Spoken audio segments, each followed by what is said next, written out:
بسم اللہ الرحمن الرحیم۔ سورہ فاتحہ کی 7 آیات ہیں۔ اللہ سبحانہ و تعالیٰ ارشاد فرما رہے ہیں، الحمدللہ رب العالمین، سب تعریفیں اللہ سبحانہ و تعالیٰ کے لیے ہی ہیں جو تمام جہانوں کی پرورش فرمانے والا ہے۔ الرحمن الرحیم، نہایت مہربان، بہت رحم فرمانے والا ہے۔ مالک یوم الدین، روز جزا کا مالک ہے۔ ایاک نعبد و ایاک نستعین، اے اللہ ہم تیری ہی عبادت کرتے ہیں اور ہم تجھ ہی سے مدد چاہتے ہیں۔ اہدنا الصراط المستقیم، ہمیں سیدھا راستہ دکھا۔ صراط الذین انعمت علیہم، ان لوگوں کا راستہ دکھا جن پر تو نے انعام فرمایا ہے۔ غیر المغضوب علیہم ولا الضالین، ان لوگوں کا نہیں جن پر غضب کیا گیا اور نہ ہی گمراہوں کا۔ سورہ فاتحہ اللہ سبحانہ و تعالیٰ کی طرف سے بہت بڑا تحفہ ہے۔ جب ہم نماز ادا کرتے ہیں، سورہ فاتحہ کو امام صاحب تلاوت فرما رہے ہوتے ہیں، جب انفرادی طور پر نماز کو ادا کر رہے ہوتے ہیں تو ہر ایک براہ راست تلاوت کر رہا ہوتا ہے۔ قرآن مجید کا آغاز سورہ فاتحہ سے ہو رہا ہے، گویا کہ یہ گیٹ وے ہے جہاں سے قرآن مجید کا دروازہ کھل رہا ہے۔ یہ آغاز ہے، اور اس آغاز پر اللہ سبحانہ و تعالی ہمیں سورہ فاتحہ عطا فرما رہے ہیں۔ بڑا عظیم تحفہ دعا کی شکل میں ہے۔ یہ عظیم دعا جو ہمیں عطا ہوئی، اور دعا کا انداز کیسے کہ سب سے پہلے اللہ سبحانہ و تعالی کی تعریف کرو، اس کی رحمت کو پکارو، وہ قیامت کے دن کا مالک ہے۔ پھر اس چیز کا اظہار کرو، اے مالک و مولا، بندگی تو میں صرف تیری ہی کرتا ہوں، مدد بھی تجھ ہی سے چاہتا ہوں۔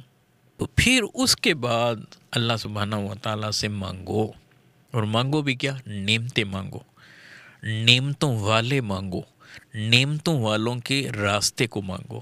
مانگو کیا؟ مانگو انعام، مانگو انعام یافتہ کو مانگو، انعام والوں کو مانگو، انعام والوں کے راستے کو مانگو۔ اور ہاں، صرف یہیں تک اپنی مانگ کو محدود نہ کرنا، بلکہ جو جو نقصان پہنچانے والے ہیں ان کے نقصان سے بچاؤ کو بھی اللہ سے مانگو۔ کیا؟ یوں کہو کہ مالک و مولا، ان لوگوں سے ہمیں محفوظ رکھنا، ان کے راستے سے ہمیں محفوظ رکھنا جن سے تو ناراض ہے، جن پر تیرا غصہ ہے، جن پر تیرا غضب ہے۔ دیکھیں آغاز کہاں سے ہو رہا ہے؟ الحمدللہ رب العالمین، سب تعریفیں اللہ رب العالمین کے لیے۔ تو پہلے حمد کی ہے، ثنا کی ہے، اور الحمد کے اندر لفظ حمد رکھا، تو کس خوبصورت انداز سے اللہ سبحانہ و تعالیٰ نے سب ذکر اس کے اندر سمیٹ لیے ہیں۔ اللہ سبحانہ و تعالیٰ کی اپنی بات بھی آ گئی، اللہ کے محبوب علیہ السلام کی بات بھی آ گئی، بلکہ ختمی مرتبت صلی اللہ علیہ وآلہ وسلم کا جو نام مبارک ہے اس کے اندر بھی حمد پایا جاتا ہے۔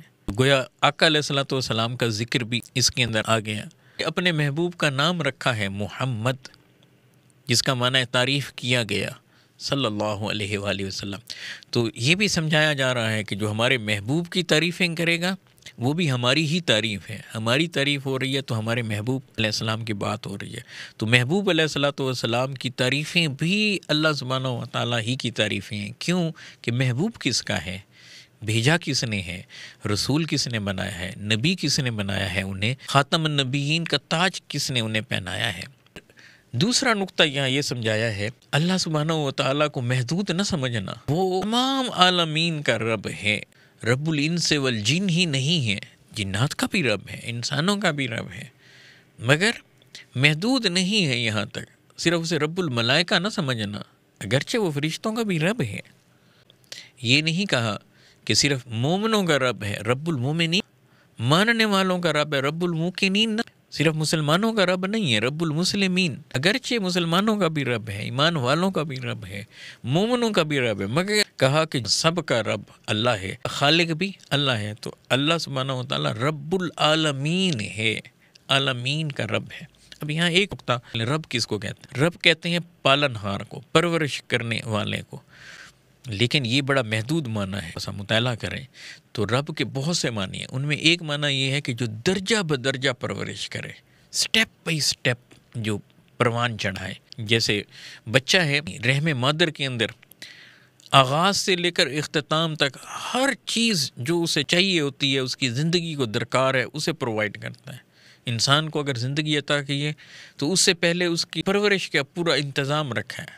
مثلا زمین پر اگر آکسیجن نہ ہوتی، ہوا نہ ہو، پانی نہ ہوتا تو انسان پیدا ہوتے ساتھ ہی مر جاتا، تو پرورش تو نہ پاتا۔ تو انسان کی پرورش کا پورا نظام اللہ سبحانہ و تعالیٰ نے بنا کر رکھا ہے کہ جہاں انسان کو پیدا کرنا ہے، اب اس کی ریکوائرمنٹ وہ ساری اللہ نے پوری کر رکھی ہیں۔ تو یہاں رب کہا ہے کہ پالنے والا، سٹیپ بائی سٹیپ ہر چیز کی پرورش کرنے والا کون ہے؟ اللہ سبحانہ و تعالیٰ۔ ایک اور بڑا پیارا نقطہ ہے، رب العالمین کہہ کر اعلان کر رہا ہے کہ صرف یہ نہ سمجھنا کہ میں صرف مسلمانوں کو پالتا ہوں، میں صرف ماننے والوں کی پرورش کرتا ہوں۔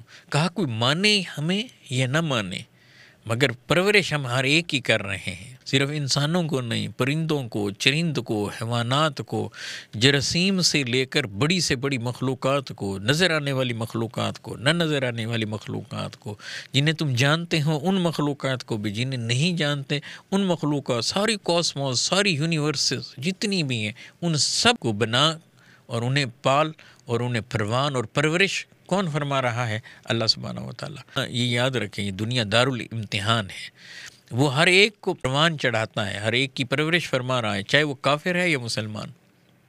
کھانا بھی دے رہا ہے، پینا بھی دے رہا ہے، اپنی نعمتیں بھی انہیں انجوائے کرنے دے رہے ہیں، کیونکہ یہ امتحان ہو رہا ہے۔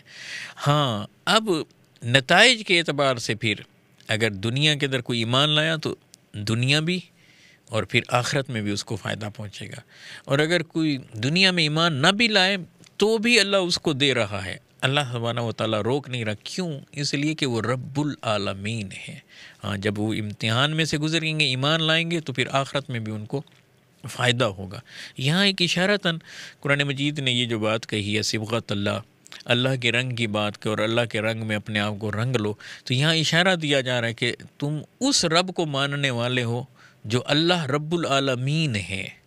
تو جب وہ اللہ رب العالمین ہو کر وہ بھی غیروں کا خیال کرتا ہے، جو نہیں مانتے ان کا خیال کرتا ہے، جو شرک کر رہے ہیں، مشرک ہیں، ان کو اللہ کھانا کھلا رہا ہے، ان کو بھی اللہ نعمتیں عطا کر رہا ہے۔ تو بندے کے اندر یہ احساس دیا جا رہا ہے کہ اللہ سبحانہ و تعالیٰ کو ماننے والا بندہ ایسا ہوتا ہے جو غیروں کا بھی خیال رکھتا ہے، ان کے لیے بھی تنگ نظری کا مظاہرہ نہیں کرتا، بلکہ کیئر سب کی کرتا ہے۔ الرحمن الرحیم، رحمان بڑا ہی رحم فرمانے والا ہے۔ تو رحمان کا معنی بھی رحم فرمانے والا، رحیم کا معنی بھی رحم فرمانے والا۔ تو یہ کثرت کی طرف اشارہ ہے۔ قرآن مجید کا ایک خوبصورت انداز ہے کہ جب وہ کسی چیز کی کثرت کا اور بہت زیادہ اس کے بارے میں بات کرنا چاہتا ہے تو سنینم لاتا ہے، مترادف لاتا ہے۔ جیسے آقا علیہ الصلوۃ والسلام کے لیے فرمایا وسلموا تسلیما، تو وسلم کا معنی بھی سلام کا ہے، تسلیمہ کا معنی بھی سلام کا ہے۔ تو اس کا معنی یہ بنے گا کہ نبی اکرم صلی اللہ علیہ وآلہ وسلم پر کثرت سے سلام بھیجو، بے تحاشا سلام بھیجو۔ اسی طرح سے الرحمن الرحیم، تو رحمان کا معنی بھی بے پناہ رحم فرمانے والا، رحیم کا معنی بھی بے پناہ رحم فرمانے والا۔ اردو میں ہم اس کا معنی کرتے ہوئے کبھی لکھ دیتے ہیں زیادہ رحم فرمانے والا، انتہائی مہربان۔ تو مہربان کا معنی بھی رحم کرنے والا ہوتا ہے۔ معنی اور مفہوم یہ سمجھ میں آیا کہ اللہ کی رحمت کا سمندر ٹھاٹھے مار رہا ہے، اس کا کوئی کنارہ ہی نہیں ہے۔ بے تحاشا رحم فرمانے والی جو ذات ہے وہ صرف اور صرف اللہ سبحانہ و تعالیٰ کی ہے۔ بعض اہل علم نے یہاں یہ بھی لکھا کہ رحمان اور رحیم میں سے ایک اشارہ دنیا کی رحمت کی طرف ہے، اور یہ عام ہے، اور اس سے مسلمان بھی استفادہ کرتے ہیں اللہ کی رحمت سے، کفار بھی۔ اور ایک آخرت کے اعتبار سے صرف مسلمانوں کے لیے خاص کہا جا رہا ہے کہ جو ایمان کی دولت سے مالا مال ہو کر آئیں گے تو وہاں ان کے لیے رحمت کے دروازے وہاں بھی کھلے ہوئے ہوں گے۔ پھر فرمایا مالک یوم الدین، قیامت کے دن کا مالک ہے، روز جزا اور سزا کا مالک ہے۔ اندازہ کیجئے اللہ سبحانہ و تعالیٰ کیسے بندے کو قریب کر رہے ہیں۔ سب سے پہلے کہا کہ میری تعریف کر، میں تو عالمین کا رب ہوں، جب سب کو نواز رہا ہوں تو تجھے کیوں نہیں نوازوں گا۔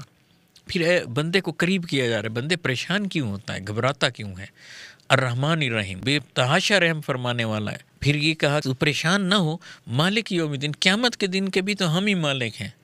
تو اگر تو ایمان کے ساتھ ہمارے پاس آئے گا تو اس دن بھی ہماری رحمتوں کو تو وہاں بھی پائے گا۔ یہ بتا کر پھر فرمایا ایاک نعبد و ایاک نستعین، اے بندے اب تو یوں عرض کر، اب تو یوں دعا کر، اے اللہ ہم تیری ہی عبادت کرتے ہیں اور ہم تجھ ہی سے مدد چاہتے ہیں۔ تو یاد رکھ لیں، عبادت خالصتاً خالصتاً خالصتاً اللہ سبحانہ و تعالیٰ کی ہے۔ اللہ کے علاوہ کسی کو عبادت زیب ہی نہیں دیتی، سجتی ہی نہیں ہے۔ اگر سجتی ہے تو صرف اور صرف اللہ سبحانہ و تعالیٰ پر، اللہ سے ہٹ کر کسی کی کرتے ہیں۔ اگر عقل سے ذرا سا بھی سوچ لیں تو انسانی عقل اس کی نفی کرتی ہے۔ کیسے کیسے لوگ ہیں جو بتوں کے سامنے جھکے ہوئے ہوتے ہیں۔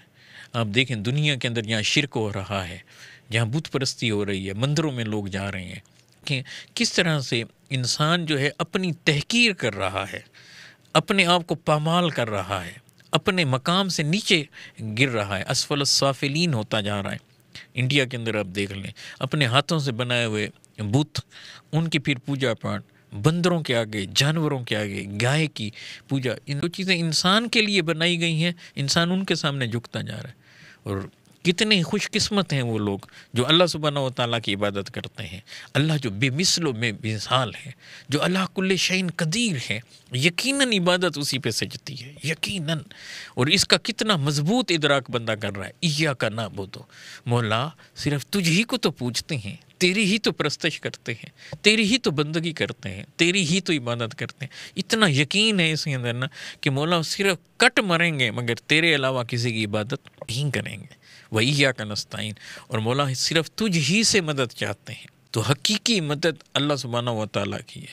ہمیشہ اللہ کی طرف متوجہ ہونا چاہیے، ہر وقت جب بھی جو ضرورت ہو، جو حاجت ہو، جو پریشانی ہو، جو مشکل آ جائے، اللہ سبحانہ و تعالیٰ کو بندہ پکارے، اور پکارتا ہی چلا جائے۔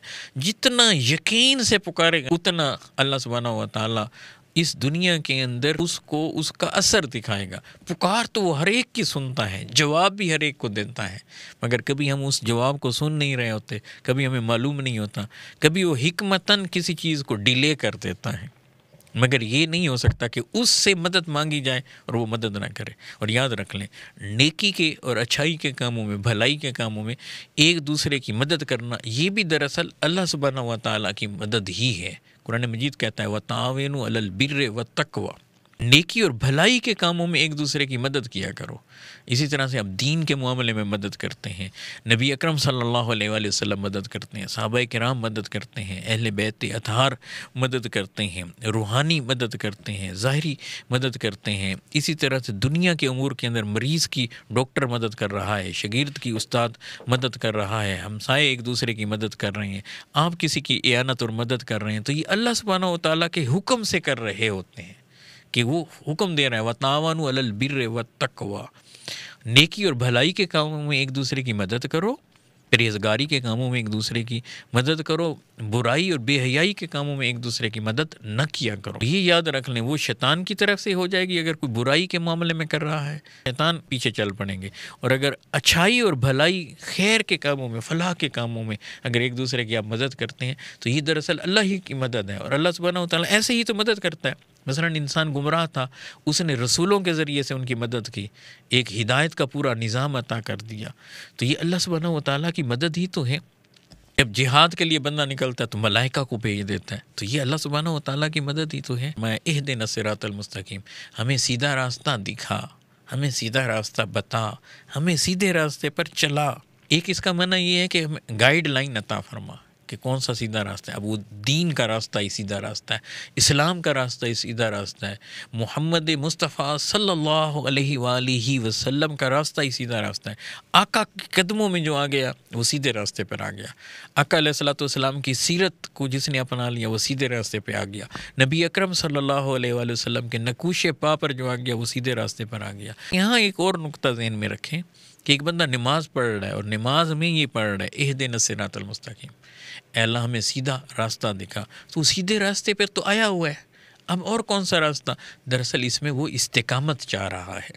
مولا ہمیں یہ جو سیدھا راستہ عطا فرمایا ہے اس پر استقامت دے دیں، اے اللہ ہمیں سیدھے راستے پر چلا، یعنی سیدھے راستے پر قائم رکھ، جمائے رکھ، ڈٹے رہنے دیں، اور موت تک ہمیں اس سیدھے راستے سے ہٹنے نہ دینا۔ سیدھا راستہ دکھانے والا بھی اللہ تعالیٰ ہے، سیدھے راستے پہ چلانے والا بھی اللہ تعالیٰ ہے، اور سیدھے راستے پر استقامت عطا فرمانے والا بھی اللہ سبحانہ و تعالیٰ کے۔ اللہ کی مدد کے بغیر تو کچھ بھی نہیں، لا حول ولا قوت الا باللہ العلی العظیم۔ تو اللہ کی مدد کے بغیر تو اللہ کی توفیق کے بغیر کچھ بھی نہیں، انسان خود کچھ کر بھی نہیں سکتا۔ تو ساتھ ہی فرمایا اب یہ بول، اہدنا الصراط المستقیم، ان لوگوں کے راستے پر چلا جن پر تو نے انعام فرمایا ہے، جنہیں تو نے نعمتیں عطا کی ہے۔ یعنی ایسے لوگوں کے راستے پر نہ چلانا جو ایسے گمراہ ہوئے پڑے ہوں، ایسے لوگوں کا راستہ نہیں چاہیے جن کے پاس نعمتیں ہی نہ ہوں، جنہیں تو نے انعامات سے ہی نہ نوازا ہو۔ تو مولا ان لوگوں کے راستے پر چلا جنہیں تو نے انعام یافتہ بنایا ہے، جن پر تیرے انعامات ہیں، جن پر تیرے انعامات کی بارش برستی رہتی ہے، جنہیں تو نعمتوں سے نوازتا رہتا ہے۔ گویا یہاں اسٹوڈنٹس کے لیے ایک اشارہ ہے کہ پرائز ہولڈر بنو، پرائز ہولڈر کے راستے پر چلو، ان کو مثال بناؤ جو انعام یافتہ ہیں۔ آپ نے محنت سٹرگل کرنی ہے کہ اللہ سبحانہ و تعالیٰ بندے کو ٹاپ پر دیکھنا چاہتا ہے، پوزیشنوں پر دیکھنا چاہتا ہے۔